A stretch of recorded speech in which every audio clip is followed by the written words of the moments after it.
뇌물공여죄의 혐의 성립 요건은 타인의 사물을 처리하는 업무를 담당하고 있는 사람이라면 누구나 공정하게 자신의 업무에 충실할 필요가 있다고 하였습니다. 자신이 맡고 있는 업무적인 특성을 이용해 자신 또는 특정한 타인의 이익을 도모하는 부정이 없어야 하는데요. 특히 공무를 수행하는 공무원이라면 더욱 청렴 결백함을 유지할 필요가 있다고 하였습니다. 공무원이 자신의 사익이나 특정인의 이익을 위해 업무를 처리한다면 국민이 누릴 수 있는 공공 혜택의 형평성이 어긋나며 사회 전반의 공정성을 무너뜨리는 결과를 가져올 수 있기 때문이라 하였습니다. 따라서 공무원의 부정은 법률로서 엄격히 금지되는 사안이며 부정한 청탁을 들어주는 대가로 재산을 교부받는 등 뇌물을 받는다면 형법에 의거하여 엄격한 처벌을 받게 된다고 하였습니다. 현행법에 따르면 뇌물을 주고 받은 혐의로 처벌을 받는 경우 뇌물을 제공한 자와 뇌물을 받은 자 모두가 처벌을 받게 된다고 하였습니다. 뇌물을 받은 자는 뇌물수수죄로, 뇌물을 제공한 자는 뇌물공여죄로 처벌을 받게 된다고 하였는데요. 이를 통해 공무원이 청렴성을 흐리는 행위와 공무원 매수를 시도하는 행위를 모두 차단하고자 하고 있다고 하였습니다. 이때 뇌물은 현금이나 부동산 같은 유형의 금전적, 재산적 이익 외의, 취업자리 알선과 같은 무형의 형태로도 성립할 수 있으며 유흥 등과 같이 욕구를 만족시켜 이득을 발생시키는 행위 역시 뇌물로 간주되어 처벌을 받게 된다고 하였죠.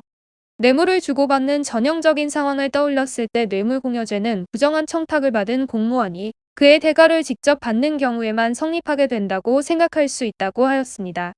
하지만 공무원이 해당 뇌물을 직접 받지 않더라도 뇌물공여죄의 성립이 가능하다고 하였는데요. 만약 직접적으로 공무원이 직접적으로 직내자로부터 뇌물을 받는다면 단순 뇌물죄로 처벌받지만 불공정한 청탁을 받은 공무원이 아닌 다른 제3자가 이득을 취하는 경우 제3자 뇌물공여 혐의가 성립하여 엄중한 처벌을 받게 될 수 있다고 하였습니다. 해당 공무원이 이익을 얻지 않은 사실이 분명하더라도 부정한 청탁으로 인해 업무의 공정성의 교란이 의심되는 상황이라면 모두 법적 처벌 대상에 속할 수 있는 것인데요. 이 경우 형법에 따르면 공무원이 그 직무에 관련되는 부정한 청탁을 받고 다른 제3자에게 뇌물을 주게 하거나 그렇게 하도록 요구하는 경우 또는 그를 약속하는 경우에 상대방은 뇌물공여 죄목이 성립할 수 있다고 하였습니다. 반드시 뇌물을 수수한 사실이 발생하지 않더라도 그를 요구하거나 약속하는 행위만으로도 처벌이 가능하다고 하였는데요. 공직자의 뇌물 수수는 매우 민감한 사안이기에 시도를 하는 정황만으로도 엄중한 처벌이 내려질 수 있다고 하였습니다. 또한 제3자가 직내 사실을 몰랐거나 뇌물을 직접적으로 요구하지 않았더라도 범죄가 성립할 수 있다고 하였습니다. 또한 제3자가 공직과 관계없는 사람이거나 법인, 법인격이 부과되지 않은 단체 등에 해당할지라도 뇌물공여 혐의가 성립할 수 있다고 하였는데요. 즉, 뇌물공여죄의 구성 요건에서 중요한 것은 대가성의 유무라 하였습니다. 또한 부정한 청탁과 직내 행위 사이의 인과관계가 성립해야 한다고 하였는데요. 그런데 이러한 청탁은 불법적인 행위만을 의미한다고 오인하기 쉽다고 하였습니다. 진행한 내용이 합법적인 사항이라면 문제가 되지 않는다고 생각할 수 있다고 하였는데요. 하지만 판례에 따르면 법원은 위법한 행위 외에도 타인으로부터 대가를 교부받고 진행하는 대가성 행위의 일체를 부정한 청탁으로 보고 있다고 하였습니다. 즉 정당한 이유 없는 부당한 직무집행이나 불법적인 직무집행 역시 부정한 청탁 행위로 보지만 업무 내용이 합법적이더라도 대가를 받았다면 모두 부정한 행위로 간주하게 되는 것인데요. 따라서 합법적인 행위였다고 생각해 안일하게 대처한다면 뇌물공여 혐의로 강도 높은 처분을 받을 가능성이 높다고 하였습니다. 또한 대가성이 인정되기 위해서는 그 내용이 해당 공무원이 진행하고 있는 업무와 밀접한 연관성이 있어야 한다고 하였습니다. 이는 반드시 현재 맡고 있는 직책의 내용에 속하지 않더라도 성립할 수 있는 부분이라 하였는데요.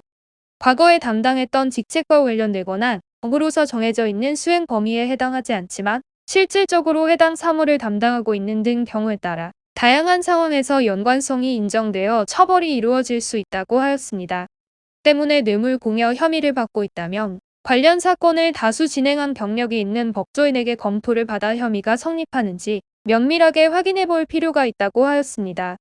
인간관계의 차원에서 성의를 표시하기 위해 선물을 하는 경우에도 일정한 수준을 넘기게 되면 뇌물공여 혐의가 성립할 수 있기 때문에 주의해야 하는데요. 성의 표시 자체를 금지하고 있지는 않지만 사회 통념상 용인되기 어려운 고가의 선물을 전달한다면 선물을 빙자한 뇌물로 판단되어 처벌 대상이 될 수 있다고 하였습니다. 또한 소액의 물건이라고 할지라도 대가성을 띠고 있다고 여겨질 수 있는 상황이라면 직내 행위에 해당할 수 있다고 하였는데요. 이는 스스로 판단하기에는 모호한 경향이 있는 요소이기 때문에 전문적인 지식을 보유한 법률가의 조언을 받으셔서 성립유권에 해당하는지를 꼼꼼히 살피는 것이 바람직하다고 하였습니다. 만일 뇌물공여죄의 혐의가 유죄로 인정되어 처벌을 받게 된다면 5년 이하 유기징역이나 10년 이하 자격정지 처분이 부과될 수 있다고 하였습니다. 뇌물의 액수의 정도나 해당 공무원의 직책 등에 따라서 처벌의 주의는 상이해질 수 있다고 하였는데요. 제공되는 금액이 클수록 처벌의 강도는 높아지게 되며 일정한 금액을 넘어서서 매우 큰 규모의 뇌물수수가 인정되는 경우 특정경제범죄 가중처벌에 관한 법률에 의거하여 상당한 가중처벌이 이루어질 수 있다고 하였습니다. 해당 법률에 따르면 상당한 처벌이 내려지게 되므로 적극적인 소명을 통해 형을 가능한 낮추는 것이 필요하겠는데요.